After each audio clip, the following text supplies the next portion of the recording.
Hello, everyone. Welcome to the movie chat for Nosferatu. Thank you all very much for being here. I apologize again about the few last live streams. I've been a little under the weather, so what I'm going to be doing is I'm just going to be live streaming on Saturday nights. It's only temporary, just until I find out which vitamin or mineral I'm missing. That's going to get me much better. So thank you all so much for being here. I really appreciate it. So we are going to talk about Nosferatu. And as usual, guys, we're going to wait 5 minutes for everybody to show up. So that way, if you're in the replay gang, hey there, you can absolutely fast forward to 5 minutes ahead because that is when I'm going to actually start talking about Nosferatu. Blaze, it is so great to have you. Thank you so much for being here. I appreciate it. Um, yeah, so we're going to be talking Nosferatu tonight. And I have to say very quickly, guys, while I've been under the weather, I rewatched American Horror Story 1984 and I rewatched AHS Red Tide. I did not watch Death of Valley, but I rewatched Red Tide and 1984. Man, I have so many thoughts on those two seasons after rewatching them again. They are all on Amazon. And since I haven't been feeling the best, I've just been taking advantage of my television. So I've been rewatching a lot of stuff like American Crime Story and American Horror Story. And I don't have anything past season 8 because, of course, they stopped distributing American Horror Story after season 8 due to Disney buying it. So I'm able to watch season 9, 10, 11. Well, I don't know if I'm going to watch season 11 because that was NY New York. And that, oh my gosh, that one was so emotionally impacting. I don't know if I can watch it again. And then, of course, you can watch Delicate. So I have so many thoughts in regards to American Horror Story, Red Tide, and 1984 that we're definitely going to have a little chat about that in 2 weeks, because next week we're going to talk about Bring Her Back, and we're still going to talk about together. I'm going to simulate the live stream so that way we can all get together and talk. Xavier, thank you so much for being here. I know this Nosferatu was really good. We're going to start talking about it in 2.5 minutes. Blaze says Red Tide should have been a whole season and saved Aliens for a different season. Completely agree, because when I went back and rewatched Red Tide, it was still so good. It was a very strong first half of that season. And there's a lot of reasons why. A lot of strong acting, a lot of giving looks. And the whole concept about the black pill, especially, it hits harder now that I'm trying to get AHS Mortuary off the ground. It it just really hits you so differently then. But anyway, so Blaze also said, I'm tempted to get 1984 on Blu-ray. I know certain places have it that you can actually purchase it. I'm just waiting until it's actually possible to happen for me. But again, guys, I apologize for the looks not giving and the energy being so down. I apologize. I've just been under the weather for like a good 2.5 weeks. So my energy is like so low down that even Cooksey has not come over here to make an appearance because he knows I just can't tolerate it today. Poor thing. Blaze says, yes, I think I've seen them on Etsy. Yes, exactly. I think that's exactly where you can get it. But I'm a little nervous buying them off Etsy. Are they really good? So we'll see. Okay, so we have less than a minute to talk about Nosferatu. And I just want to say, guys, if you have not watched this movie, please turn away because this was a very good movie. It was a visionary. It was beautiful. Robert Eggers brought a chilling reimagining of the classic vampire tale Nosferatu. And that, of course, follows Ellen, who is Lily Rose Depp. She's a young woman haunted by strange visions whose life becomes entangled with the mysterious Count Orlok, who is Bill Skarsgård. And as her husband, Thomas, Nicholas Holt, I think that's how you say his name, embarks on a fatal journey, darkness spreads across 19th century Germany, bringing plague, death, and an ancient evil that can only be stopped at the highest cost. And guys, there were breathtaking performances. The atmosphere was truly gothic. Eggers delivered a haunting story of obsession, sacrifice, and unrelenting power of the supernatural. So that is my spoiler-free synopsis. Definitely, you guys should go check it out. As far as I remember, I put on here that I gave this movie a 10 out of 10 again. Now, again, I don't give away these 10s in these horror movies that we talk about. It is very coveted, very rare that a movie, in my opinion, will get a 10. However, a lot of movies that we've been talking about lately have received 10s.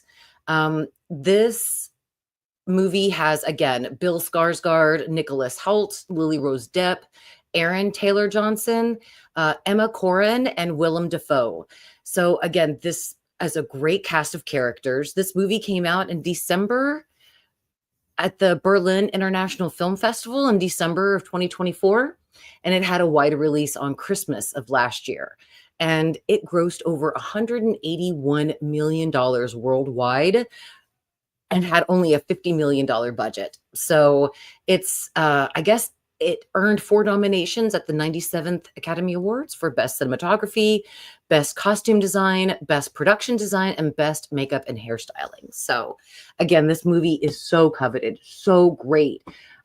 That's one of the things that I really love about Robert Eggers and these types of movies, of how they literally immerse you in this movie where you feel like, holy shit, you're in the same situation as them. And I just really enjoy that. So the plot overview here is that it's early 1800s Germany. And young Ellen, again, Lily Rose Depp, prays for a companion to ease her loneliness. And when she does that, she unknowingly forges the psychic bond with Nosferatu, aka Count Orlok, which is Bill Skarsgård. And Bill looks so great in this movie with that big mustache, and so you can't even tell that's him. But his voice is Count Orlok. You know, it's one of those old decaying voices. I have to say, it was very good. Both of them, Lily Rose Depp and Bill Skarsgård, really made this movie. So this connection manifests in like seizures and visions that haunt her. Now, by 1838, Ellen is married to this ambitious real estate agent, Thomas, who is Nicholas. And when Thomas accepts a commission from his employer, Herr Nock, to sell a decaying mansion to the reclusive Count Orlok, Ellen senses doom, and she tells her husband, look, I don't think this is a good idea. I think you should stay away. But her husband's telling her, I'm making a lot of money off this if I can actually sell this mansion to Count Orlok. So I've got to do it. And unwillingly, Ellen lets him go. So Thomas travels to Transylvania, where he encounters omens, hostile villagers, and of course, the mysterious, enigmatic Count Orlok. And of course, Orlok manipulates him and forces the dissolution of his marriage between Thomas and Ellen, makes him sign basically away from it by manipulation and being under Orlok's spell. And they depart for Weisberg. They want to go to get Ellen in a plague-ridden ships of rats and corpses. Now, back in Weisberg, Ellen's seizures worsen as Count Orlok gets closer and his influence deepens on her. And her physician seeks answers from his mentor, which is an occult scholar, Albin von Franz, and that is played by Willem Dafoe. And he reveals Orlok's demonic nature and ancient origins in this movie, which was a really great scene to see. The wealthy Hardy family, I believe that's Aaron Taylor Johnson and Aaron Coleman. Okay, they attempt to shield Ellen. They're making sure that she's safe while her husband is away, but tragedy strikes as Orlok's plague and wrath claims lives around them. And as the town falls all dead, Nock descends into madness and servitude, which that's, Herr Nock, that's the employer of Thomas. So okay, so wait a minute. Nock descends into madness and servitude for Orlok, and Ellen confronts the devastating truth that only her willing sacrifice to give herself to Orlok can end Nosferatu's curse on the town. And in the climax, Ellen offers herself to Orlok, allowing him to drain her until the sun rises. And basically, consumed by desire of finally having her, he ignores the dawn and perishes in her arms as light floods the room. Ellen sadly dies moments later, and she is comforted by Thomas as she dies. Her sacrifice is basically ending the plague and breaking Orlok's hold on the town. Again, guys, this movie was very long. And yes, the whole plot that I just described here, there's so much beautiful buildup and so much dreaded horror that it is a wonderful 2 hours. There was not at any point where I was thinking, God, I wish this movie would speed up. God, why didn't this movie just take this out in order to just like kind of make the point clear? I'm always very critical of movies, but I was not critical of this one. I enjoyed every single scene. So, I mean, it was a absolute fantastic movie because it fused historical detail with like the supernatural dread, painting an atmosphere of inevitable decay and obsession. And the central themes of this movie included like the cost of desire. Ellen's childhood wish to have a companion summoned a horror that she could not escape because once she connected with Orlok, he just started getting ready to hunt her down and to make her his. And that brought a horror in her life, again, that she could not escape. And I just thought that how can like love be that horrible? How can love has always been told to us to be a beautiful thing, to be pure, to be innocent. But I loved how Nosferatu took that romantic love of innocence and turned it into something of inescapable horror. I just thought that was fantastic. I had to say that at the end of the movie, I did feel bad for Orlok because he was summoned by Ellen and he had been trying to get to the woman that basically had brought him back from the dead and made basically his existence worth living. I mean, that's so romantic, but it's also so terrible. Um,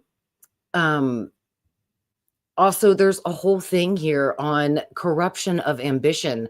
Thomas's pursuit of his career advancement, it delivered absolute doom. It's what killed him. It's what gave or not killed him, excuse me. Thomas did not die, but it's what manifested for him to dissolve his marriage due to Count Orlok's, you know, magical powers, as his in ways that his persuasion that he could make Thomas do. And basically due to the fact that, Thomas was there because he wanted money. He wanted to give Ellen a beautiful home and a beautiful life, and that's wonderful. But that pursuit lost him his job, his wife, and any kind of life that he ever would have had with her. So what did it matter in the first place when he lost all of it? So corruption of ambition. And then, of course, what happened to Aronach, he was persuaded as well by Orlok. I just thought it was beautiful, very tragically beautiful of the corruption of ambition here. And of course, there's also sacrifice and salvation. Ellen's choice to give herself to Orlok underscores that Gothic motif, of the doomed maiden who alone can banish evil. And that's what's happened. And it was just so beautifully tragic that they both died there. Of course, I was kind of screaming at the screen like, dude, you waited this whole time for her. Go into a closet. Take her to a closet. You guys hide. Get away from the light. But it didn't happen. So sadly, they tragically died together, which again was horrifically beautiful. I don't know. Am I wrong? Am I wrong? Oh, thank you so much, Zach. That guy, you are so sweet. I really appreciate the donation here, guys. If you are enjoying the stream, don't forget to like it, subscribe if you would like as well, because we are going to be doing these every Saturdays. And if you would like to take it a step further and become a channel member or donate via super stickers, or that right here that Zach did, I would be very grateful. And Zach says, love 1984. I'm here, but still working. Love all. Zach, you make that coin, babe. You make that coin. I absolutely hear that 100%. And thank you again so much. Blaze says, I've only seen half of it, then got distracted by something and never got back to it. That can absolutely happen. Blaze says this movie is beautifully shot. 100%. Let me know too what you guys rate this movie in the comments. I would be very grateful. Again, I rate this movie a 10 out of 10. 1 is the lowest and 10 is the highest. Now, again, there isn't very many movies that I have absolutely rated with a 10. It's pretty far and few between, but the ones here that we have been talking about, through the live, those are the ones that have really absolutely gotten to me and just made me want to talk to you guys about them. So if we let me tell you guys one more time. Okay, so we talked about Bring Her Back. Oh, actually, nope, that's scheduled. Sorry. We talked about Final Destination's Bloodlines. I'm pretty positive either I gave that one a 9.5 or a 10. It got really high up there. Sinners got a 10. Together got like a 9, I believe. Weapons got a 10. The Substance got a 10. Let's see. I Know What You Did Last Summer got like an 8. So there is so many few and far between movies that I consider to be a 10. But when I find them, I want to show them to you guys because yeah, I mean, these movies are so it's like you guys have said, it's like almost the golden era right now for scary movies. And I'm so excited for that. There's so many movies that are actually going to be coming out this year that I'm really excited for. There is one with Jennifer Lawrence called Die My Darling, I think it is. And just by the trailer of that movie, it has got me hooked, and I'm so excited and ready to see it. I haven't seen The Conjuring Part 4, but I did hear that it blew Rotten Tomatoes. It's like the highest grossing Conjuring movie out of all 4 of them. Number 4 is the highest rated on Rotten Tomatoes, highest grossing movie ever. So yeah, absolutely. There are so many fantastic horror movies out there. I cannot wait to talk to you guys about The Conjuring 3 or Conjuring 4 when I finally get to see it. I'm sure I will soon. It's just like I said, sadly, right now, I'm a little under the weather. So I'm absolutely trying to make it to where we can absolutely start talking about more of these newer movies. Buffy DeVille, thank you so much for being here. Buffy DeVille says, I thought it could have been more horrific. Maybe I've been corrupted by AHS. Well, Robert Eggers isn't really that kind of director. He isn't really like the nitty gritty, disgusting filthiness that, we usually get from AHS. He is like a visually artistic horror guy, and definitely like things by The Witch and The Lighthouse. This is definitely the tone of his movie, 100%. I went into this because I've watched every single Robert Eggers movie that there is out there, 100%. So when I went into this, I had an expectation, and he definitely delivered. Zach, that guy says Blink Twice is terrifying. Blink Twice, really? I think I have that up there to watch. So I'll actually put that up on my Amazon. Blaze says, I'm excited for The Bride. Oh, what is The Bride? I'll have to look that up. Xavier says, did you know Willem Dafoe, Aaron Taylor, and Lily Rose will all start together again in a new movie with a werewolf? Really? Woo-hoo-hoo. Is Robert Eggers directing it? Oh my gosh, that's great. I did not know that. I would love to see that 100%. We should look more information on that one day. Blaze says, and for you're excited for Good Boy. I think I have that one too on my Amazon list. So I might have to look at that. I haven't seen Battle Royale yet, Blaze, but I know I've got it on my Tubi. I've got it set to watch. So absolutely. One thing I do want to say, guys, is that since I have been home and, under the weather, and I've been watching American Horror Story, the theories are just still theorizing for me because I think I have an idea of what TB Karen did for her last painting based on her drawings and the scenery that we saw for her last painting. So I'm actually going to have a video out soon because it's just a voiceover. I don't really have to do too much for it. And don't get mad at me, but I'm probably going to have ChatGPT help me with the script since I am under the weather. And just 30 minutes gets me so tired. I need a nap. So yeah, I know, Blaze. I think I know what it is. So I'm definitely making a video on it. I'm putting it together because I watched double feature so hard. Red Tide, I should say. I watched Red Tide so hard. And I just got so into Mickey and Karen's story again about their story of love and how much they loved one another. I just thought that was so beautiful. And that they did want to be together and they had all these high hopes, but Karen didn't want to be a monster and Mickey didn't mind to. And I just thought it was a beautiful, tragic love story between them two. And I just thought it was really great. And I was like, I'm going to find out what Karen did in her last painting. So I will have an answer. I mean, not an answer. I will be a guess, but it will be a good close guess. And of course, a very tragic romance between Mickey and Karen. And I just really enjoyed that in Red Tide. So I think what we're going to do is probably talk about Red Tide and 1984.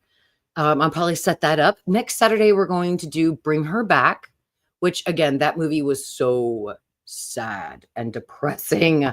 That is scheduled for, I believe, Monday, but I apologize. I'm going to just reschedule it for Saturday. So our live streams are only going to be on Saturdays, just temporarily until I can kind of get my health back up. I really appreciate you guys being understanding in that. And then once I get it back up, we're going to move to back to 3 days a week.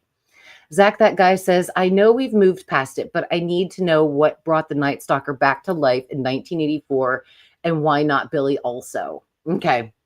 Yeah, and 1984, okay, so 1984 was still really good season of AHS. Still one of my top favorites. It has to be maybe Hotel 84 and Asylum. So that's my top 3. And then when I went back to rewatch 1984, I realized that I did certainly glamorize it a lot more than it needed to be deserved. However, it still, in more places, deserved the glamorization. So it all balanced out. Like there was a flashback in episode 8. And don't forget, there's like only 9 episodes of 1984. So it was so weird. It was just so weird having a flashback inside of a flashback. And that's what really turned me off at that point. But sometimes you just got to get used to it. Blaze says, I got so high the other day that I applied for a game show. Hell yeah, Blaze. I remember when Bruce Campbell was doing some kind of internet game or something like that. Some kind. This is during the Ash versus Evil Dead, right after it had ended. And you could fill out a form to be a contestant on the show. And I was like, they're never going to pick me. They're never going to pick me. What if they did pick me? And so I started to be scared. I was like, oh my God, what if they actually picked me and I would meet Bruce Campbell and I'd have to be on the show? And then I thought, screw it. I'm just going to do it. And of course, they never picked me. And as far as I know, the show never aired. So you never know. You never know, Blaze. Either they'll say yes or they'll say no. Buffy DeVille says Ed Gein Monster starts next week. Oh, guys, that reminds me. So we had some big explosive information here in Austin, Texas yesterday. Do you guys remember the Austin yogurt shop murders? So apparently, here in Austin, it has finally been solved through genetic DNA.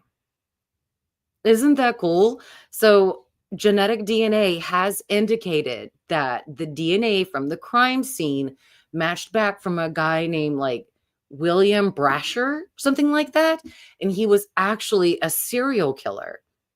Now, he was active in the 80s and somewhat through the 90s, but he ended his own future in the late 90s. So, when CODIS started coming through and stuff like that, he had already ended his own future. So that's why his sample was never in CODIS and they had never connected him through that.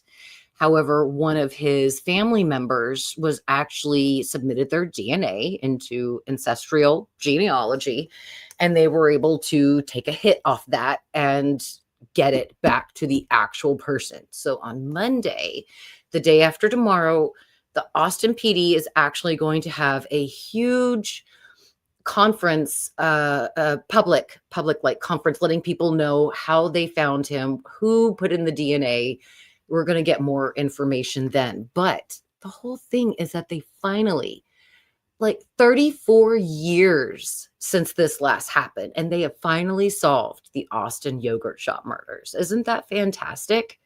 I'm so in awe. Last night I was so happy because I could only imagine how the parents felt when they got the news. And of course, the police let the parents and families of the victims know before they let the public. So if you want to know more, you can absolutely Google on YouTube the Austin yogurt shop murders and you can get the information there. But a lot of detailed information is not going to come out until Monday when the police do a big press conference on it. But I thought that was just so fantastic.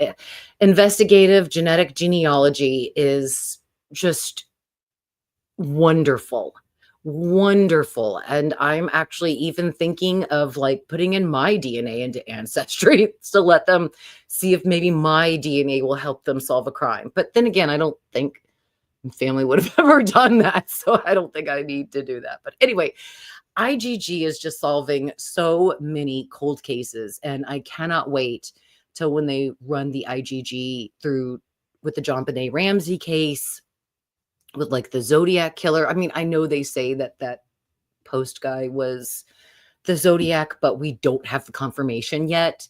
And I'm just so excited to hear that IGG is solving all of these cold cases that have been plaguing towns and the history and lives of these poor families of the victims.